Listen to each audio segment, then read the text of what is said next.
Welcome students. We are studying the topic abiotic environmental factor. In this topic, in previous lecture, we had studied the second abiotic environmental factor, light, and we had completed the three effects. Okay, first 3 points: effect of light on metabolism, effect of light on color and structure, and effect of light on development. Okay. Now we will see the next effect of light on locomotion and orientation. Okay, what we had studied the locomotion here. What is locomotion? The traveling or displacement of animals from one place to other place in search of whatever. It may be food, then it may be light or other. Okay, this is termed as locomotion. And orientation. Orientation means how these are traveled or transported.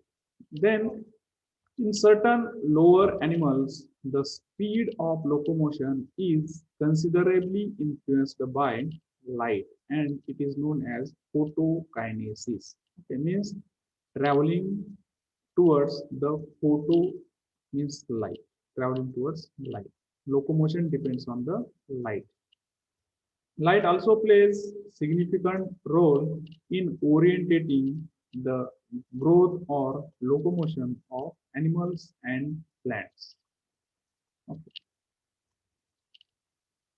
Here, orientation is brought about either by different growth, differential growth, or movement of parts of the organism, or by a change in direction of locomotion of complete or whole organism. These are included in the orientation. If the orientation of plant is towards gravity, it is called as geotrophism. Okay, here in plants, the roots grows towards the gravity.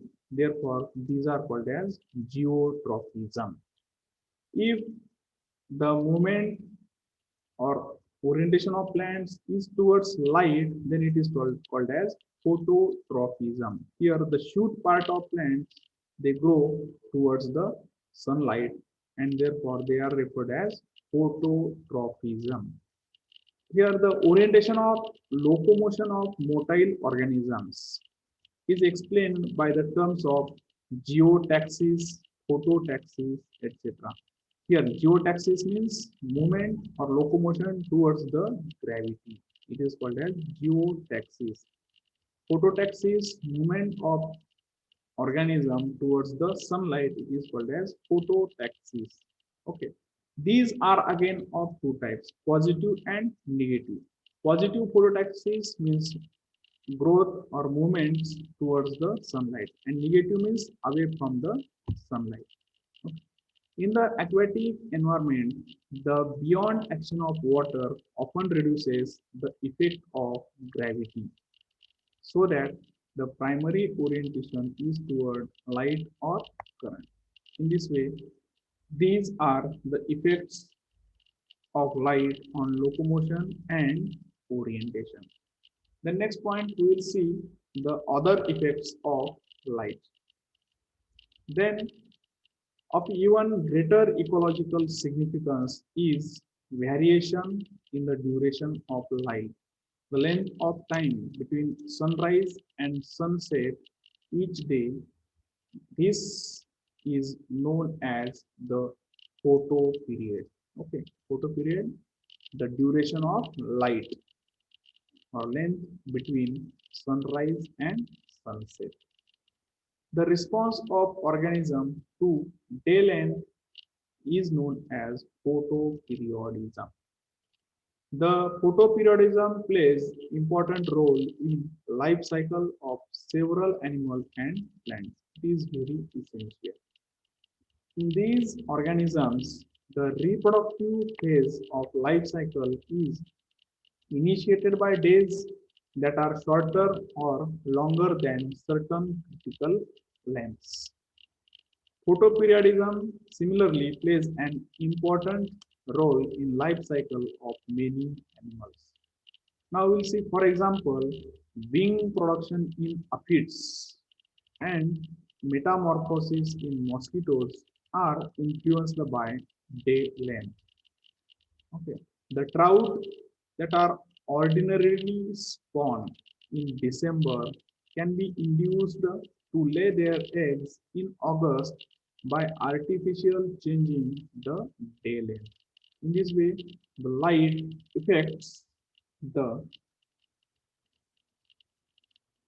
organisms. Okay, these are some examples. Then we have to see in next point the effect of light on plants.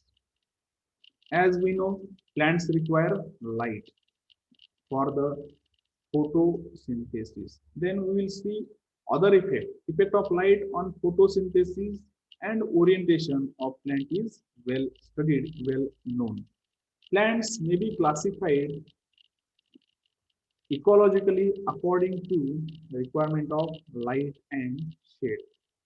The plant species which flower only when the days are longer than certain number of hours and the nights are correspondingly short are known as long day plants. Okay, long day plants.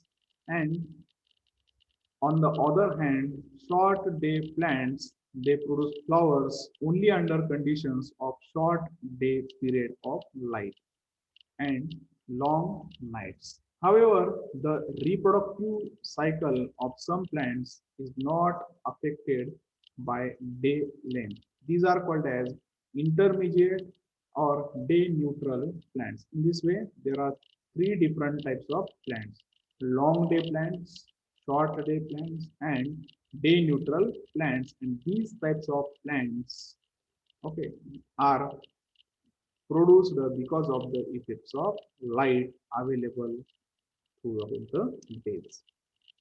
Plants growing in shady places. Okay, shady places means where direct sunlight is not available. They are called as psophytes. Usually, these have large leaves which are thin in texture and are sparsely distributed on the stem. But the plants which can grow well in the sunlight, they are called as heliophytes. They have small leaves which are thicker and crowded together on the stem. These are because of the effects of light. Then variations in light and the rate of transpiration produce marked difference in leaf structure. Okay, what is transpiration? Transpiration means removal of water through the stem and leaves. Okay, mostly the leaves is called as transpiration as a water heat. In sun-exposed plants, leaves have thicker cuticle and cell walls because to remove the loss or to minimize the loss of water to the leaves.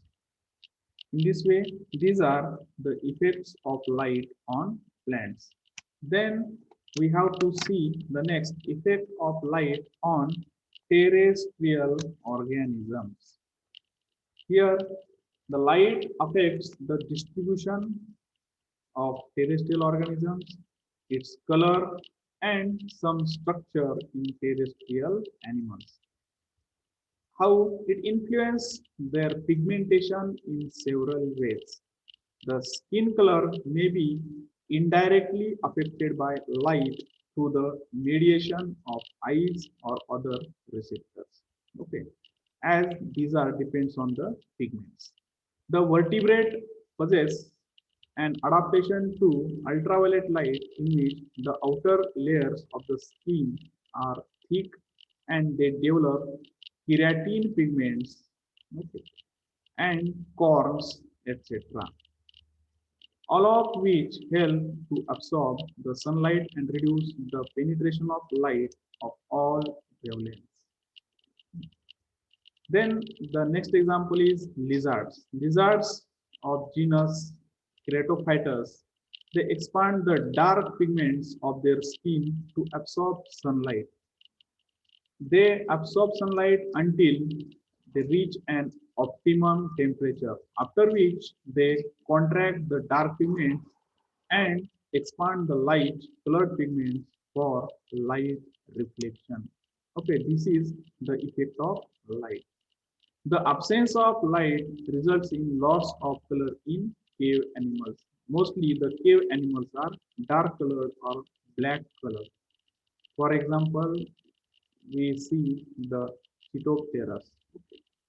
The role of protective coloration and mimicry is well known in terrestrial animals, including insects. Here, the birds. In birds, the light affects reproductive activities through coloration, okay, protective resemblance, and migration also depends on the light. In birds, it is evidence that secondary effect of the influence of light. Here, the light factor also affects the orientation, behavior, and normal day-to-day activities of many terrestrial animals. The bees does the changing of sun. The locusts stop their flight when the sun is hidden by clouds. Okay, these are the day-to-day activities of terrestrial animals. The attraction of light is so strong in insects such as moths that fly directly into the source of light that may prove lethal to them. Okay. Then certain species of birds use the directions of sunlight as a mean of orientation, and these are able to follow the change in sun's position during the day. Means they move according to the direction of sun. Then another light intensity decreases, it draws nocturnal moths. Okay, nocturnal means the animals which move or they come out when the sunlight is absent during the night. These are moths, owls, bat, and many small mammals, some rodents are called as nocturnal. These they come out of their living places or hiding places and in the twilight before sunrise drives them back again. After the sunrise, they come again or come back into their respective dwellings. The fact that numerous species of insects interrupt the development of end stage in summer, despite the apparently favorable high temperatures and abundance of food, and enter a resting phase called as diapause can definitely be attributed to the influence of light. Okay, these are the effect of temperature on terrestrial organisms. There are numerous examples which we can conclude or include in this, but we will stop here and remaining examples we will see in next topic. Okay, we will stop here. We will see the remaining part in next topic.